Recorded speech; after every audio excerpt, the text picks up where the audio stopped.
সরকার সবলের উপরে রাগ দেখায় না। আর্মির জেনারেলরা দুর্নীতিবাজ স্বৈরাচার সরকারের সাথে যারা দূষর ছিল তাদেরকে হেফাজত করে তাদেরকে দেশ থেকে পালাবার ব্যবস্থা করে দিয়েছে। তার কোনো বিচার, তার কোনো কাহিনী আমরা জানি না, আমাদেরকে জানানো হয় না সরকার কি করছে তাদের, সেটা আমরা জানতে পারি না। কিন্তু আমাদের মতো এরকম 41 দিনের শান্তিপ্রিয় আন্দোলন আমরা করছি, সেই আন্দোলনে সরকার কি করছে? সরকার সেই আন্দোলনকে বন্ডুল করার জন্য প্রথমে একটা বি টিম তৈরি করেছে। সেই বি টিম তৈরি করে আপনারা লক্ষ্য করেছেন কয়েকদিন আগে একটা মিছিল করে এই প্রেস ক্লাবে সামনে এসে আমাদের এই দাবির বিরুদ্ধে তারা মিথ্যাচার বলছে। আমি নাকি ভূমিদস্যু, আমি নাকি ভাসানটেক প্রজেক্টের আপনার জোর করে এখানে বিল্ডিং বানাচ্ছি। প্রিয় ভাই, ভাসানটেক প্রকল্পে সরকারের 1 টাকা নগদ বিনিয়োগ নাই। কি বলছি? ভাসানটেক প্রকল্পে বস্তি পুনর্বাসন প্রকল্প হলো ভাসানটেক প্রকল্প। এখানে বাংলাদেশ সরকারের নট এ সিঙ্গেল পয়সা এখানে ইনভেস্টমেন্ট নাই। এখানে কোনো ব্যাংকের 1টি টাকাও ইনভেস্টমেন্ট নাই। তাহলে প্রশ্ন জাগে, সরকার তার বি টিম দিয়ে এখানে তারা আমাদের এই আন্দোলনকে অন্যদিকে নিতে চায়।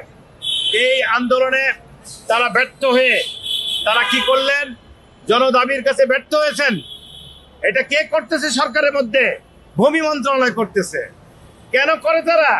তারা 10 সাল থেকে আমার বিনিয়োগকৃত এই প্রকল্পের লুটপাট বলতে যা বলে, আমার ঘর থেকে আমি ওখানে পরিবার নিয়ে থাকতাম বস্তিতে, থেকে এই বাড়িঘর বিল্ডিং ভাসানটেক বানিয়েছি। তারা আমার ঘর থেকে নগদ টাকা, স্বর্ণালংকার থেকে শুরু করে সমস্ত সম্পদ, গরু বাছুর মুরগি ভেড়া থেকে শুরু করে পর্যায়ক্রমে লুটপাট করাইছে ভূমি মন্ত্রণালয়। ভূমি মন্ত্রণালয় সেখানে তাদের এজেন্ট নিয়োগ করেছে, সন্ত্রাসী নিয়োগ করেছে। আমার সিগনেচার জাল করে তারা আমার নির্মাণকৃত ফ্ল্যাটে ব্যাকডোর দিয়ে তারা লক্ষ লক্ষ কোটি কোটি টাকা নিয়ে তারা কিন্তু সেখানে ওই অন্য মানুষকে এখানে ফ্ল্যাটে উঠাই দিছে। এটা তারা পরম্পরা চলছে, মানে এক সচিবের থেকে আরেক সচিব, এক উপদেষ্টা বা মন্ত্রী থেকে আরেক মন্ত্রী, সবাই ভাগ বটারা করে খাচ্ছে। তারা আজকে 41 দিনে একটি শব্দ উচ্চারণ করে নাই আমাদের এই কর্মসূচি নিয়ে। তারা কোনোদিন তাদের পক্ষ থেকে পরিষ্কার কোনো ব্যাখ্যা দেয় নেই যে 7 সদস্যের যে কমিটি প্রধান উপদেষ্টার নির্দেশের কারণে তারা বানিয়ে লোক দেখানো আমাদেরকে ঘুম পাড়ানি গান দেখাচ্ছেন। 3 মাসের মধ্যে তারা রিপোর্ট দেওয়ার কথা, সেই রিপোর্ট আজকে 9 মাসেও তারা প্রকাশ করছে না। তারা কিসের রিপোর্ট প্রকাশ করবে? তারা নিজেরাই তো দুর্নীতিবাজ, তাদের বিরুদ্ধেই তো আমাদের অভিযোগ। আমি প্রধান উপদেষ্টাকে বারবার বলতেছি, মাননীয় প্রধান উপদেষ্টা, আপনি চোরকে কিভাবে বলেন যে তারা রিপোর্ট দিবে? আরে ভাই, আপনি দুদককে বলেন যে তারা ভূমি মন্ত্রণালয়ের বিরুদ্ধে আমাদের অভিযোগটা কেন আসলো, কেন একজন বিনিয়োগকারী, কেন একজন বাংলাদেশের নাগরিক, কেন এই বস্তিবাসীরা ভূমি মন্ত্রণালয়ের বিরুদ্ধে এইভাবে অভিযোগ করে? আপনাদের কি জানতে ইচ্ছা করে না? আপনারা কি রাষ্ট্রের কোনো দায়িত্ব নাই? তারা এখন দ্বিতীয় পরিকল্পনা শুরু করেছে। 10 সালে যেটা করেছিল, সন্ত্রাসী নিয়োগ করে আমাকে এক কাপড়ে আমার পরিবারকে প্রকল্প ছাড়া করেছিল। আজকে তারা আবার সন্ত্রাসী নিয়োগ করে আমাদের কর্মকাণ্ডে বিভ্রান্তি করার জন্য তারা কিন্তু বাজারে আওয়াজ তোলার চেষ্টা করছে।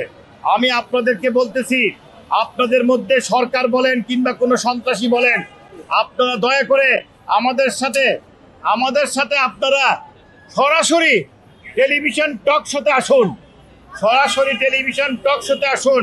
তাহলে কি হবে? আপনারা আপনাদের বক্তব্য রাখেন, আমরা আমাদের বক্তব্য রাখি। এখন প্রশ্ন হলো, আপনারা ভূমি মন্ত্রণালয়কে আমরা বলছি, আপনারা দয়া করে আপনারা এই সন্ত্রাসী কাজগুলো বন্ধ করেন। আরেকটা কথা বলছি, বাংলাদেশের পুলিশ এখন কি করছে? এই মুহূর্তে তারা পুলিশকে দিয়ে, আমরা 41 দিন যেভাবে আন্দোলন সংগ্রাম করেছি, মোটামুটি কোনো দুর্ঘটনা আমাদের ঘটে নাই। আমরা শান্তিপূর্ণভাবে আমাদের আন্দোলন চালিয়ে যাচ্ছি প্রেস ক্লাব প্রাঙ্গণে। দুর্ভাগ্য কি জানেন? গত 3 দিন যাবৎ পুলিশ আমাদেরকে উস্কানি দিচ্ছে। পুলিশ আমাদেরকে আইসা, আমাদের এই অবস্থানে আইসা তারা আমাদেরকে যে কোনো মুহূর্তে উচ্ছেদ করবে, তারা সেইভাবে হুমকি দামকি দিচ্ছে, আমাদেরকে গ্রেপ্তার করার হুমকি দামকি দিচ্ছে। প্রিয় ভাই ও বন্ধুরা, আমরা 28 তারিখে হরতাল ডেকেছি। কেন ডেকেছি? 40 দিন পার হওয়ার পরে আমরা আর তাদের কাছ থেকে সমাধান পাচ্ছি না। বাধ্য হয়ে আমরা জনগণের দাবি পূরণ করার স্বার্থে সরকারকে বলতে চাই, আমাদের এই হরতাল কিন্তু আপনার এই জগৎকালের সর্বশ্রেষ্ঠ হরতাল হবে। তবে শান্তিপূর্ণ হবে কিনা এই গ্যারান্টি আমি দেব না। আপনারা আপনাদের জায়গা থেকে পুরা শহর নিরাপত্তার ব্যবস্থা আপনারা প্রশাসন আপনারা করবেন। আমরা শান্তিপূর্ণভাবে মিছিল করব, আমরা হরতালের পক্ষে ক্যাম্পিং করব। আমরা কিন্তু একটা শর্ত দিয়েছিলাম যে আমরা চাই যে আপনারা